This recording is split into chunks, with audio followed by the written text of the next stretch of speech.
Si vous vous demandez comment vaincre les résistances au changement, cette vidéo est faite pour vous. Je vous en dis plus après le générique.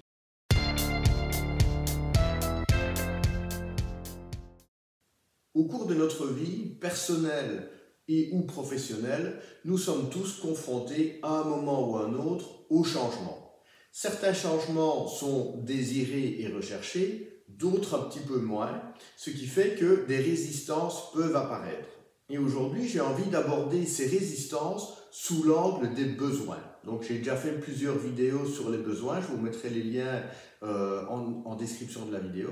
Mais l'idée, c'est de se dire que nous avons globalement 6 besoins fondamentaux que nous devons, je vais dire, nourrir pour finalement nous sentir bien.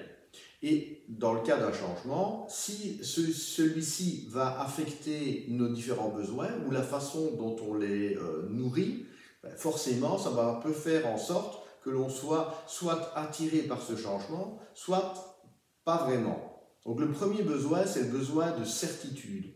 Donc c'est celui qui va être en lien avec nos peurs. Donc là, on va avoir le besoin aussi d'être rassuré, parfois de contrôler, en fonction du dosage, je veux dire, du besoin que l'on recherche.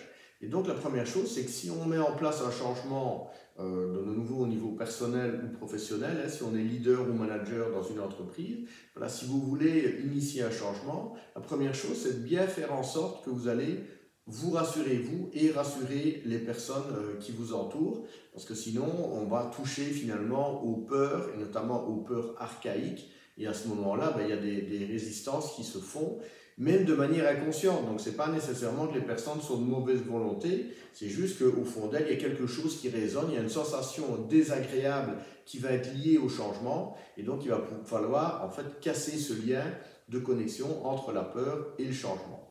Le deuxième besoin est celui de variété.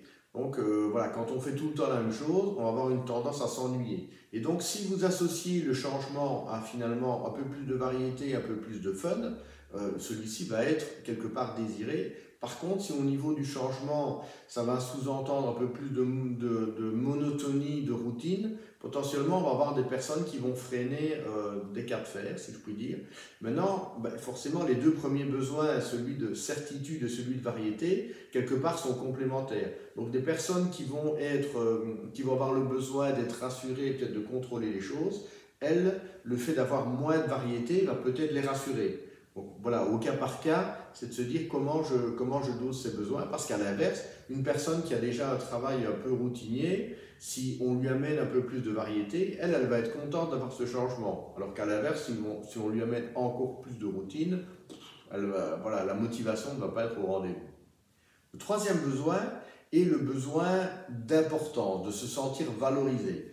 Donc de nouveau, si on est dans un changement où on sent qu'on va pouvoir être mis en valeur, donc par exemple dans l'entreprise, s'il y a une promotion qui est liée au changement ou au bonus financier, d'office on va avoir un peu plus d'intérêt que si le changement va impliquer soit une dévalorisation personnelle qui peut prendre différentes formes. Moi je me souviens que dans ma carrière pro, à certains moments il y a eu des changements et il y avait ce qui induisait des changements au niveau de la ligne hiérarchique. Et donc, à certains moments, j'étais motivé de me dire « Ok, je vais travailler avec ce leader-là parce que je sais que je vais être mis en valeur, je sais que je vais apprendre des choses, je sais que je vais progresser. » Et puis, à d'autres moments, je me dis « Ce leader-là, il va plutôt me tirer vers le bas que me tirer vers le haut. » En tout cas, c'était ma perception. Et donc, forcément, mon envie du changement n'était pas la même dans les deux situations. Un quatrième besoin important est celui d'amour et de connexion. Donc, si on est dans un cadre professionnel, l'amour c'est relatif, mais en tout cas, c'est le fait d'être en contact avec différentes personnes. Et donc, si justement ce changement est fait en créant une dynamique de groupe, ou en tout cas maintenant celle qui existe, le fait de se sentir soutenu, accompagné, va vraiment favoriser le changement. Par contre, si le changement est lié à quelque part un peu plus d'isolement, ça risque de coincer, surtout si la personne a déjà besoin d'être rassurée et qu'elle est déjà, je vais dire, stressée par le changement. Si en plus on se sent seul et isolé, on active finalement de nouveau les peurs archaïques et donc on va avoir encore une fois plus de résistance au changement.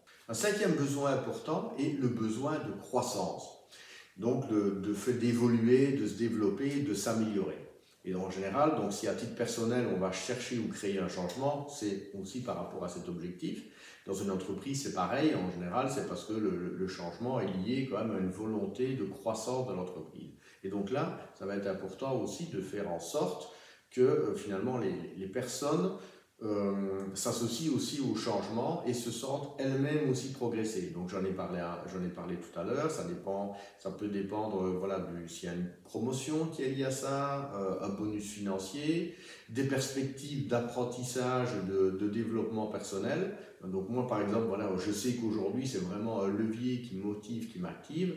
Donc le changement est lié avec cette opportunité de se développer, d'office ça va me motiver. Si à l'inverse me dit non, ce changement va me tirer vers le bas, et donc je reviens à l'histoire dont je vous ai raconté tout à l'heure, bah forcément la motivation va pas y être. Donc ça, c'est important aussi d'amener cette perspective-là, de se dire oui, le changement il est là, il va peut-être pas être évident, il va peut-être prendre un certain temps, mais c'est vraiment pour arriver à un mieux, à la fois pour vous, à la fois pour les personnes impliquées et éventuellement l'entreprise si on est dans un contexte professionnel. Le dernier besoin que je vais aborder ici, c'est le besoin de contribution.